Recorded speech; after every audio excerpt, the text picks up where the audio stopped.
Hello, I'm Wendy and this is Summer Bay Studio. Today's project is create your own ephemera for your glue book projects, for junk journals, for cards, whatever. These are going to be really simple and anybody can do them. I'm using watercolor because it's one of my favorite mediums to use, but also because it's actually quite easy to get. So if you've never tried it, I really encourage you to try it. And these are some of the subjects that I'm kind of looking at. Now I've put these out here. I'm not going to copy them or anything. This is just sort of an idea file.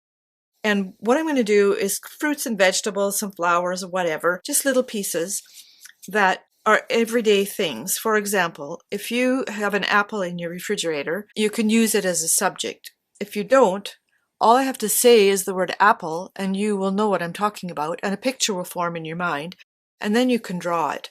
And it's really not hard, believe me. And if you're the kind of person that says, I can't even draw a straight line, you're in luck. You don't have to. We're not drawing straight lines today at all. They're going to be crooked. So this is the place for you. I'm just going to move these off my paper and I'm starting with a piece of watercolor paper. This is just student grade watercolor paper. I bought it as a full sheet sometime in the past and it's 140 pounds. Now you can don't buy the cheapest watercolor paper you find, and actually if you want to, do it. But you can buy pads of watercolor paper at places like Michael's or at art stores or whatever. Watercolor paper can be very expensive, but it doesn't have to be. And since this is just more of a kind of a crafty project, I wouldn't spend a lot of money on it. The other things that you need are a pencil, if you want, a pen that is archival ink. That means it's waterproof. It says micropigment ink for waterproof and fade-proof fine lines. That is important. I tried this one, which is just liquid ink, and this is what you must do. Start by doing a test. So what I did was I drew this line with this pen and this line with this pen, and what I got was this one blurs, this one does not. So I won't be using this one. But I will be using this one, and this is a 0.5. That refers to the size of the nib, and you can see how big the line is. Let me show you one that is different. This is a 0.1, so it's smaller because it's smaller than 5. When it's got more zeros, it gets smaller. So this is a 0.05. And it's like a hair. And you can use any of those, any one you like. I'm going to use the 5 because I want the lines to show. Okay, so I'm going to start with pencil just to demonstrate what you can do. Now I think let's start with a carrot. I'm going to do several on this sheet of paper. I'm just going to do fruits and vegetables, maybe a few flowers, something like that, or just whatever comes to mind. So I'm going to start with a carrot. Now, a carrot is pretty easy to figure out, right? Have you ever seen a perfect carrot? No, of course not. They're never perfectly like a cone shape or anything. So this is a carrot. And out of the top goes all these big things with stuff like this, all the leaves and all that. That's all there is to drawing a carrot. Believe me, that's all there is to it. What about celery stalks? Well, they're almost the same. They're kind of like this. And then at the top, we've got the leaves. How about broccoli? Well, broccoli, as we know, is like a tree. So it has lots of branches. And then at the top, it's a tight green bunch of, not curly things, but you know, bunchy things like that. That's broccoli. Brussels sprouts, I'll put them up here.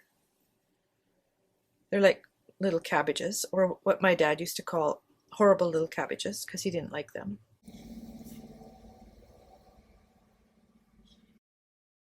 And you can see how the leaves go because they wrap around each other like this.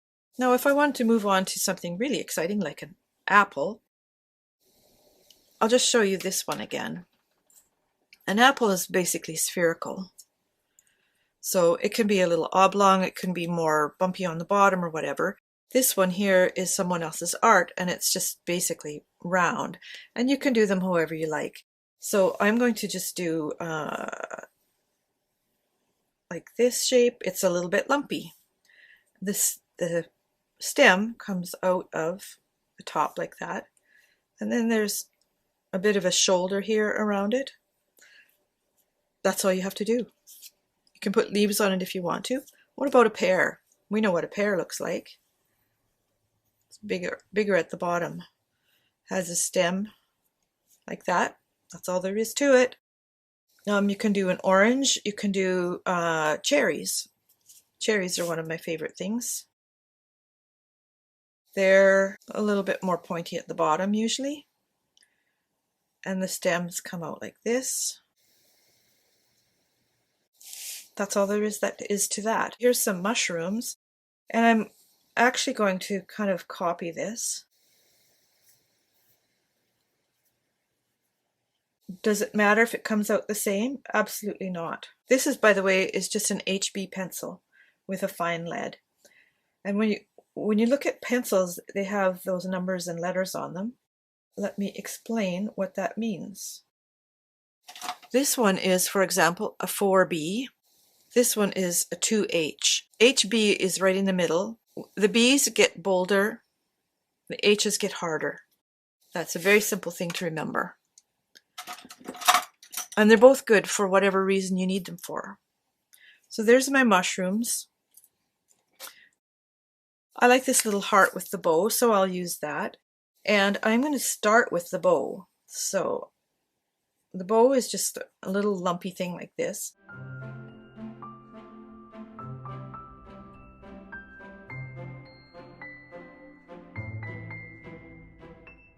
Just like that. Now if I want to make a heart, I'm assuming that it's going to come down to here and then go out. And guess what? If it doesn't turn out like I want, I have an eraser. There is no rule that says you can't erase your lines. So I'm just going to try that again, try and get it a little bit more uniform. And I'm going to be inking this anyway, so it doesn't matter if it's not perfect now. I'll put ink on it and then I'll clean up the pencil lines. Here's a flower. It's a little bit complicated. This one is less so, and I'll show you quickly how to draw one of those. Circle. Can you draw a circle? Well, yes, that's a circle. And then you make a petal here, you make a petal here, you make a petal here, you make a petal here. And then you fill in between, just like a propeller. And then, because you can see this has lots of petals in it, you want to put some in behind like this. There, I think that's pretty good. My next step is to use my pen, and I'm going to go around it with pen. Now you can put the ink on first or you can put it on after. It's entirely up to you. I am going to use a piece of paper to put my hand on so that because I used an HB pencil, it's going to smear more than like a 2H or a 4H would. So I'm going to cover it up so that the heat and the oils in my hands don't smear the pencil. So all we have to do here is quickly go over the pencil lines. And you can see I'm not even following the lines here. What your hand doesn't create, the mind will fill in anyway.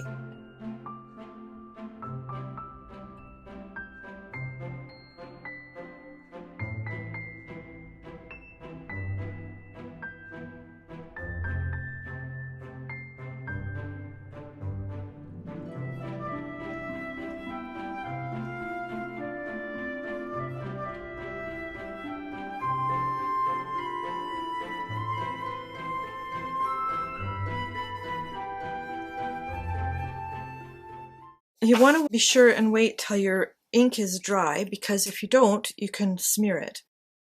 And I don't want that to happen. Now I'm going to erase my pencil lines because I could leave them and paint over them. That wouldn't be a problem at all. It adds something. It adds some character. But I decided I'm not going to, and I might put more ink in afterwards. I haven't decided. So I'm going to quickly just erase all these lines, and then we can see what we're left with a little bit more clearly. I'm going to be using this paint as well if it works for me, and it might and might not. In fact, I'm thinking I need maybe a smaller brush. I don't know.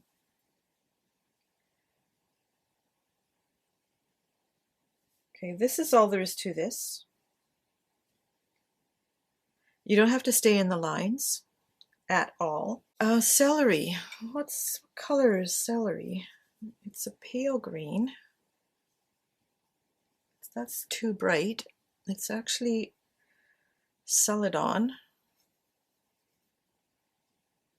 which is probably where their name comes from. Celery, Celadon. This is a sap green, and I don't particularly like this sap green. It's very, I don't know, it's kind of rough. I have this little bottle of water. I'm just going to squirt some of these colors so that they soften up. That's kind of a celery color, I think, especially if I thin it down, which I did by just adding more water. So you see the ink actually defines the object. The paint doesn't have to. Oh, I can go back in afterwards and I can add here more shading and things like that. I don't have to. I'm going to do this as well while I'm here. So my goal here is not to make perfect little vegetables and fruits. My goal is to make nice little ephemera pieces. So when I'm done, what I can do is I could scan this and then print it on whatever kind of paper, like sticker paper, for example, or I can just cut them out and have one-off pieces. This green is Hooker's green, and it's quite it's a bit bluer green. Broccoli has quite intense colors, right? Now, I'm not even attempting to fill everything in, just because it's kind of charming to have some white spaces. I happen to really like that look. So simple. I'm going to add a little bit more of this yellow green into this for the Brussels sprouts because they're a lighter color.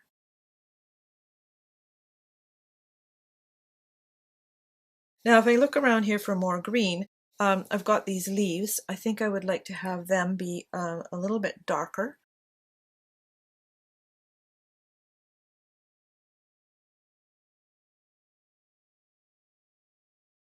I'm going to do an apple with, how about a little bit of yellow and a little bit of red. So we've got this yellow, which is quite bright. That's not what I want. But if I mix it with red, that makes it quite orange, which is okay. That's okay, because I can come alongside it like this. Use some of this stuff that's already mixed. I want a little bit more intense along one side here. It's like a nice ripe apple with a shiny edge on it. Let's say this is a Bosque pear, which is kind of a browny yellow. Put it like that. Add a little bit of this yellow. See how simple these things are? They're unbelievably simple. So if you think you can't do them, I'd have to beg to differ. I'm going to put a little brown, a little yellow ochre in here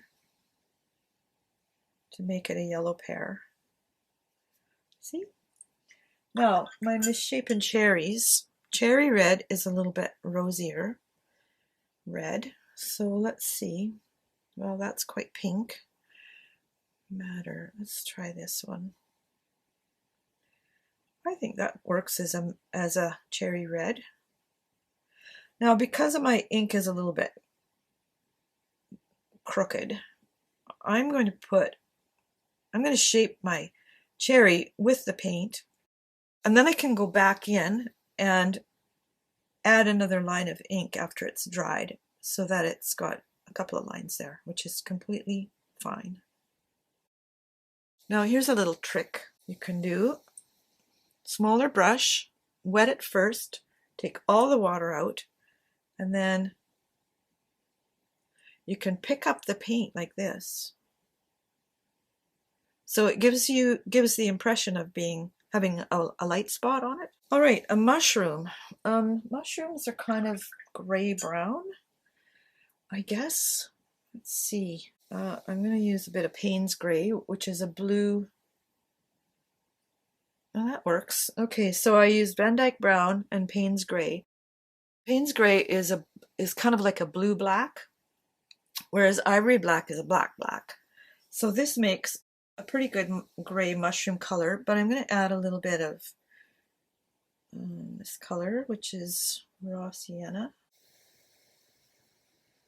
like that, to give it a little variation. And I think I've got enough in my brush here to do it again. I'll just put a little bit more of that raw sienna in there. And of course, mushrooms come in all kinds of colors. I like the red ones with the dots best. But this is just an ordinary toadstool. And then I'm just using what's left in my brush to paint these stems. And then I'll come back when this is dry and put a different color in there. For the bow, let's see. Let's go vibrant and crazy pink, okay? And I like to try my colors first to make sure what I'm getting.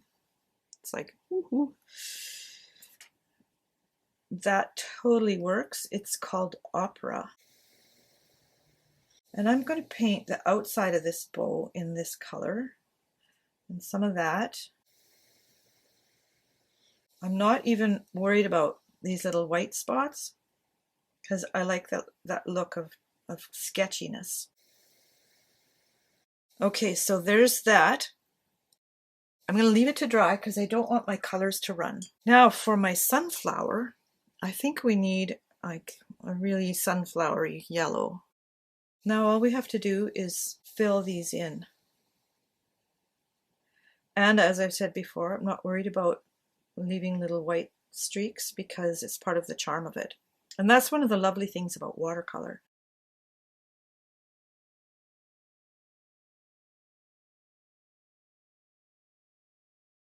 See my celery? I think my celery needs a little bit of help.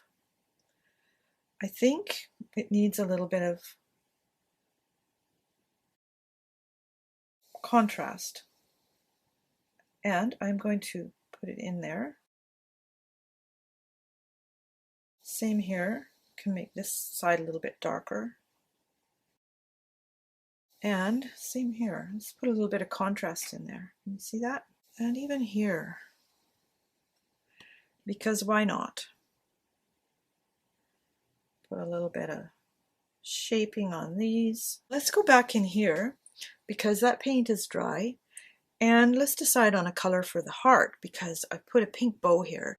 But what I want to do first is put a different pink on the inside of the bow and in here to give it some dimension. Like that, and I like that color, so I think I'm going to use it. It is called Quinacridone Rose. Let me see. Wait a minute. Want that one or this one? I think I like this one. This one is Permanent Rose. So I'm going to just go around this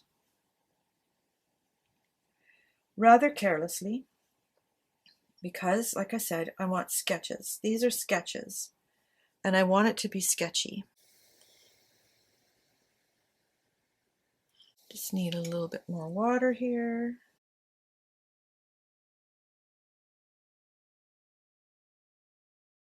I love that. I've been doing a lot of glue book stuff lately, which everybody seems to like, but I'm missing painting, and I love painting because it's just, I love paint. This color is called Jaune Brillant, which is French for brilliant yellow, and it's, you know, it's anything but brilliant yellow. What else do I need to do? I need to do the black in here, but it's not always like straight black. So I'm going to start with a Van Dyke brown and just do that. And then I'm going to add a little bit of lamp black while it's wet, and it'll just, you know, bloom out like that. And then I'm going to leave it alone and see what it does. And while it's doing its thing, I'm going to go up here and paint these stems with a little bit of Van Dyke brown. It's not very thick. I'm just holding my hand above the painting. A little bit of black in there. Another thing I can do is just go back to my carrot and put a little bit of shaping on it. Just a little bit down one side. Let's put a little bit of cadmium red in there. What I can do now is cut them out, and then or like I said before, I can scan them and print them on sticker paper or just on plain copy paper and cut them out by hand. Or if you know how to use a CRICUT machine, you can do them in that. Just get on my mailing list at summerbaystudio.com and you can get them and just have them like that. Before I leave, I'm going to just go back in here with this. Just make these lines look a little bit more deliberate. That's so cute. I think that makes for a nice little project that you can do in half an hour. Remember, what you need is a pencil, a micron pen. I'll put a link for these things below, and some watercolor paper and some watercolors. Please subscribe to my channel and click the little bell so that you get notified when I have a new video. I'd love it if you'd leave a comment and click the like button because that really helps me. And I'll see you next time.